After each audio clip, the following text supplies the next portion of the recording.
The tone right now is resilience. It is a chance to pay their respects to a woman they did not know who lost her life yards from right where I'm standing. It was right on this block where, as you see in the video, she pulls out and the ICE officer discharges his firearm into the driver's side of the vehicle, and then she careens to the left side of the street and crashes her car. Just yards behind me is exactly where that happened, Aaron.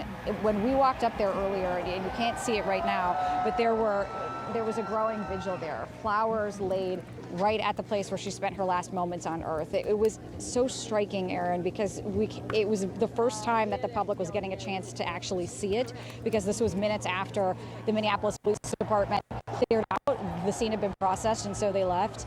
And the scene was still so fresh that there was blood on the ground. Flowers were surrounding the blood from people who had come to pay their respects to her, and there were fragments of brake light. It looked like broken among the flowers. It was, like I said, it was incredibly striking. Right now, what you're hearing is chanting. We are hearing over and over this crowd chant her name. We're hearing people speak to the crowd on a bullhorn. This is right now a moment of reflection and a moment of protest. This has turned into a candlelight vigil here, Aaron. I think it is important to remember that we are 4 blocks from where George Floyd was killed. This is Portland Avenue. I'm standing right on Portland Avenue, and East 34th Street is just behind me.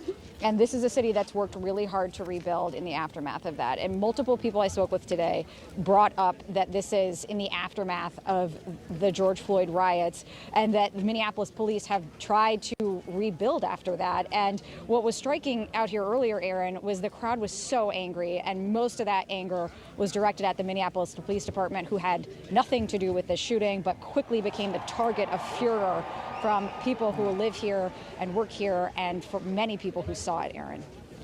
All right.